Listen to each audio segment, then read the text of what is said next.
good. So good. Nowadays, it feels like all the raw fun is being taken out of our cars, and specifically our SUVs, in the name of efficiency, meeting emissions regulations, and just being smart. And for the enthusiast, that kind of sucks. But today's video is about celebrating the complete antithesis of those ideas. This is the Cadillac Escalade V, and it is so ridiculously, indescribably stupid, but in a way that makes it nearly perfect.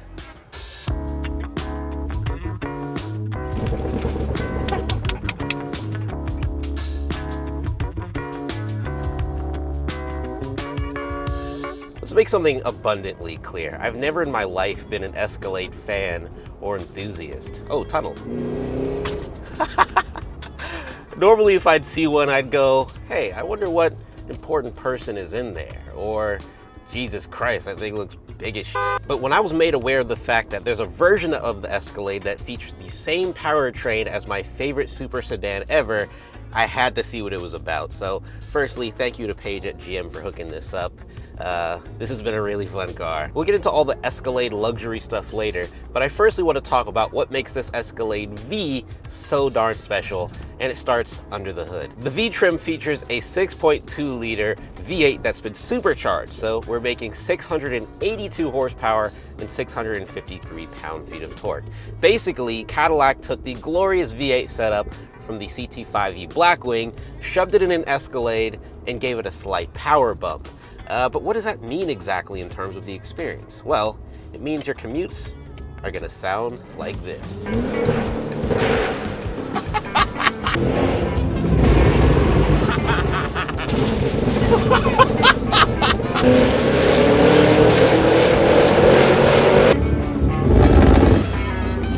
And honestly, just that aspect alone should be all you need to convince you to buy this Escalade V. So there's only a few ways you can actually tell this is an Escalade V as opposed to a regular Escalade when you see one of these on the road. When looking at it from the front, it just looks like a regular Escalade. But then you come over to the side and then you see this V badge right here, and that's one indicator that you've got the Escalade V. Also, these bigger brakes down here are also an indicator. You're definitely gonna need some bigger brakes when you've got nearly 700 horsepower.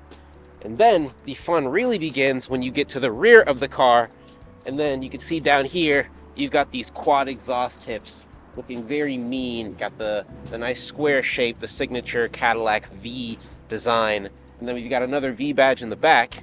But outside of that, that's pretty much the only way you can actually tell this is an Escalade V as opposed to a regular Escalade when you see one of these on the road. So when you really think about it, from a design perspective, this is truly a sleeper, honestly. All right, we're going under a tunnel. You got to get the tunnels run sound. All right, here we go. Ready?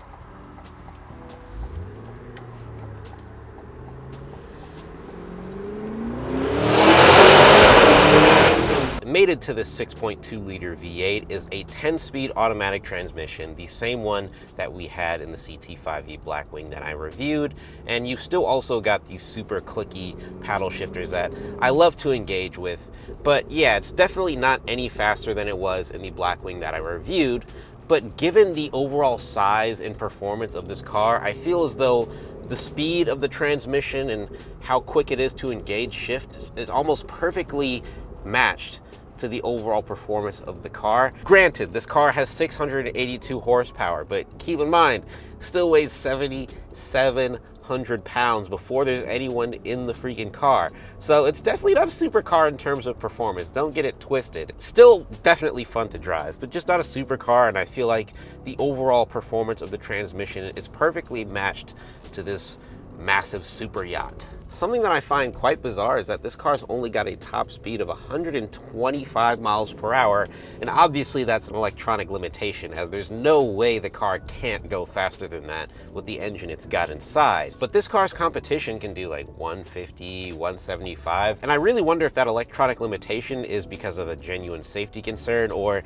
Cadillac just not allowing you to deplete your fuel tank in like 3 minutes. And I have to admit that seeing a car this freaking big and this heavy go over 150 150 miles per hour would be almost unimaginable. So with this car weighing over 7,000 pounds and having nearly 700 horsepower, how fast does it actually feel?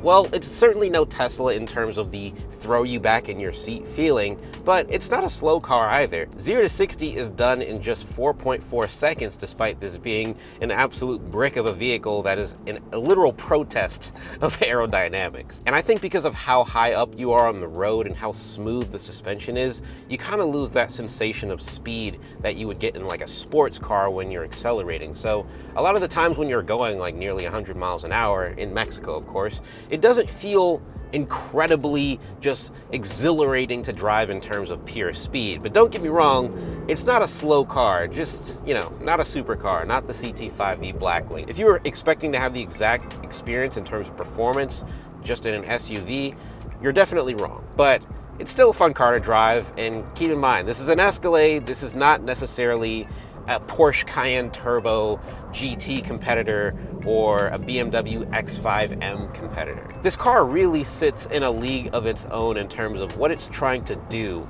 as a performance machine. And some of my favorite cars in existence are not some of the cars that have, you know, the 2-second 0 to 60s, the instantaneous torque, you know, just top of the line in terms of pure performance. Sometimes all you need is just good noises and a good enough driving experience to have fun.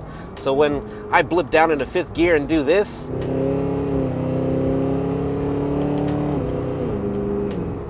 I'm having a good time. Something that's been brought up by a lot of people who know I have the car have been potentially rolling this vehicle over when they look at this thing and realize how big it is, and then think about how much performance this thing has and how it might fare when you take it into a corner or something like that. I think a lot of people are genuinely concerned about me rolling this thing over because of how big and heavy it is.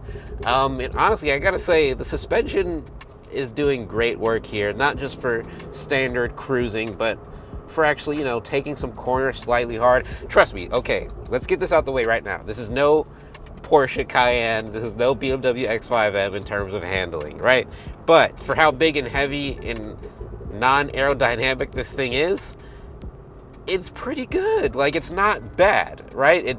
It's definitely not blowing me away in terms of what I had expected, but it's doable. And a great test of how well a vehicle performs in terms of overall suspension and comfort is driving it in New Jersey. You don't have to take it on an off-road course. Just take it on basically any road in Jersey and it'll give you a really great idea of how well the suspension actually works. And I'm happy to report that this handles bumps very well. It makes sense, right? They've been building these Escalades for a pretty long time. So it makes sense that the suspension would be very dialed in by the time we've gotten to whatever generation this is. I don't even know. I will say one thing that kind of would make me hesitant about wanting to daily something like this, at least me personally, is just how freaking big it is. Like, my preferred SUV size would be something along the lines of like a BMW X5M. That's what I feel comfortable driving on public roads. I'm constantly like just nervous of me like curb rashing or running into other cars or driving on very tight, narrow roads just because of how freaking massive this thing is. So I will say that you just gotta really be committed to having a vehicle of this size if you haven't before. I'm sure a lot of people interested in this car have probably already had an Escalade or something of this size already, but if you haven't, just know that it's a completely different experience from driving a regular 5-seater SUV or a crossover. This thing is freaking massive, and it means you're gonna have to change your driving patterns entirely.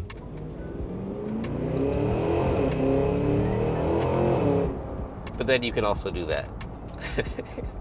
Super Cruise is a feature I'm finally able to try in a GM product. This is essentially their autonomous/assisted driving feature, which allows you to be hands-free and feet-free, but only on very specific roads and in very specific conditions. So unlike Tesla's autopilot feature, Super Cruise is pretty much limited to major freeways and interstates. So you can't just activate this on your local streets, but for the roads you can use it on, I will say it works pretty well. It does a pretty good job of maintaining a safe distance between vehicles in front of me, and while in Super Cruise you can accelerate and decelerate as you please, and you can still manually manually operate gear changes, which is really good for letting an egregious amount of gunshot burbles off as you comfortably cruise. For long distance traveling on major highway roads, this is a really nice feature to have. I must admit, the interior of this car is pretty crazy in terms of the luxury and amenity features that you're getting in here.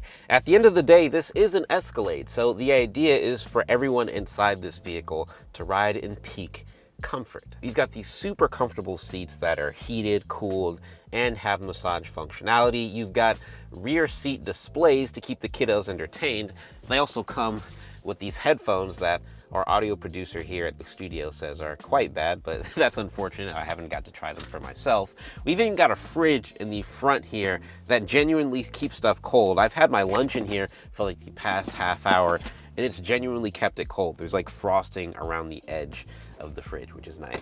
A lot of really cool features like that. But outside of those cool features, I gotta admit that overall, this car just feels really well made on the inside. All of the leather and high-end materials come together very well in this car. We've got plenty of premium feeling controls and dials. Yes, there is some plastic here and there, but overall, it's just a really nice place to be inside this car. And so if I were to spend 150 grand on a vehicle like this, the Escalade V in particular, I feel like I'd be getting my money's worth when you factor in the performance. The sound system in this car is also really good. We've got an AKG studio reference 36 speaker sound system. And yeah, there are definitely 36 speakers in here. You can see them all over the car, including right behind your ears. And it's little touches like that that make the overall experience so much nicer for listening to some tunes. The mids and highs are super vibrant with great bass response, and the system can get very, very loud. But the louder you crank it up, you're not really getting any clipping or crazy distortion in the overall sound. It's just a really good system, quite honestly. And this is one of those audio systems that's great for not only listening to music, but maybe watching a movie or two when you're not driving, hopefully. And speaking of sounds, I gotta say, for the moments in which you're not in V mode and hammering on the throttle, which should be never, I gotta say, this cabin is pretty quiet and serene. The car's actually utilizing some sort of active noise cancellation technology that blocks out a lot of the road noise and allows for a very peaceful driving experience when you want it. And I gotta say, it's doing a pretty good job at it. Like I said, it's probably not a mode I would want to use a whole lot. Otherwise, I'd just get a regular Escalade. But it's there if you want a quiet drive every now and then. So if we're going to take away anything from this vehicle or this video, it's that sometimes good things can come from just rebelling or running with an insane idea. Have I averaged less than 8 miles per gallon while testing this vehicle? Yes. Do I regret it? Not one bit. And you know, somewhere in the Stellantis office, someone is sketching up a Chrysler Pacifica SRT. Or maybe somewhere in the Nissan office, someone is sketching up a Pathfinder with a GTR tuned engine. To those people, whoever you may be, use this Escalade V as an example as to why you should sometimes take an idea that you may think is stupid and just do it anyway, because it might just be amazing. Thanks for watching.